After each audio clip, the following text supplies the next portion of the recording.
A PGR diz o seguinte, abre aspas, as ações de Jair Messias Bolsonaro não se limitaram a uma postura passiva de resistência à derrota, mas configuraram uma articulação consciente para gerar um ambiente propício à violência e ao golpe. O controle da máquina pública, a instrumentalização de recursos de Estado e a manipulação de suas funções foram usados para fomentar a radicalização e a ruptura da ordem democrática. Fecha aspas. Eu acho que eu vou um por um, porque é isso que o Merval falou. Ele não se conformou. E ele admite naquele depoimento dele que sim, ele foi procurar possibilidades para mudar o resultado das urnas. A verdade é essa, né? Não tem outra fala. A gente tem também num outro trecho, onde o Procurador-Geral da República, procurador Paulo Gonet, ele diz o seguinte, ele ligou o ex-presidente Bolsonaro com os atos golpistas do 8 de janeiro. Para o Gonet, mesmo não estando presente, porque vamos lembrar que Bolsonaro não estava no Brasil no 8 de janeiro, ele foi sim o principal responsável por toda aquela violência que a gente acompanhou no 8 de janeiro. A PGR disse o seguinte, vamos lá, abre aspas. Sua defesa, no entanto, falha em desconstituir a evidência de que a violência e os atos de depredação eram frutos de uma estratégia sistemática sustentada por um discurso contínuo de contestação à vitória eleitoral e de incentivo à ruptura institucional.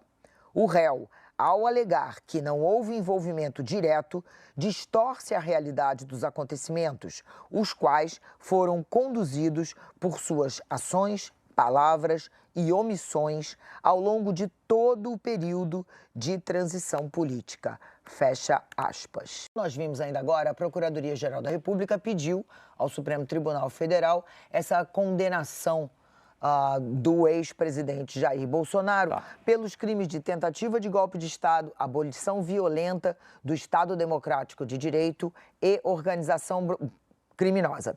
Caso Bolsonaro seja de fato condenado por esses crimes, as penas podem chegar a 43 anos de reclusão. Vamos ver aqui como é que foi esse cálculo, gente. A gente tem aqui uma arte para mostrar para vocês. Olha isso. No caso da organização criminosa armada, se Bolsonaro for condenado, as penas podem ir de 3 a 8 anos e podem chegar a 17 anos com agravantes. Se Bolsonaro for condenado por tentativa de abolição violenta do Estado Democrático de Direito, ele pode pegar entre 4 e 8 anos de prisão. Outro crime que Bolsonaro pode vir a ser condenado é golpe de Estado. Aqui, o ex-presidente pode ter uma pena de 4 a 12 anos. Já o crime de dano qualificado pela violência e grave ameaça contra o patrimônio da União e com considerável prejuízo para a vítima, pode apresentar uma pena entre 6 meses e 3 anos.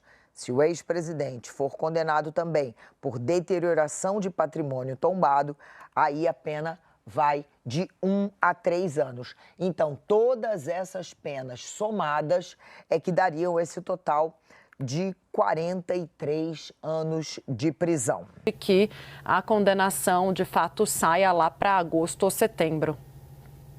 É isso mesmo, Tainá. Boa tarde para você, para o Uribe, todos que estão conosco hoje aqui no Bastidores. Demorei, mas cheguei, fiquei trabalhando até de madrugada e de manhã fiquei apurando aí os bastidores para trazer aqui para vocês.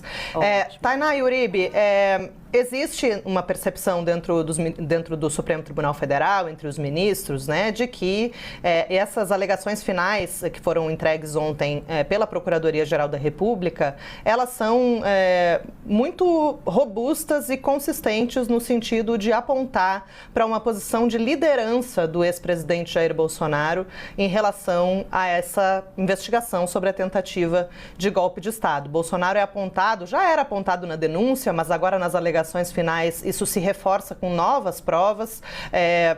essa figura central, né, esse papel crucial que Bolsonaro teve desde o início da orquestração de tudo, lá em 2021, quando se começou a espalhar fake news, quando se começou a aparelhar algumas estruturas de Estado para produzir essas notícias falsas, principalmente sobre o sistema eleitoral brasileiro, e depois que ele perdeu a eleição de 2022, com mais afinco na tentativa de procurar alternativas, né, medidas que pudessem contornar aquela situação, questionar o resultado da eleição e, de alguma maneira, perpetuar Bolsonaro no poder. E tendo como ato final, né, tendo como ápice, digamos assim, dessa organização criminosa, os atos antidemocráticos de 8 de janeiro de 2023. Toda essa vinculação é feita com riqueza de detalhes. Essa foi a expressão que o ministro usou para mim hoje pela manhã ao falar sobre esse documento, esse parecer, que tem 517 páginas. É um documento muito extenso que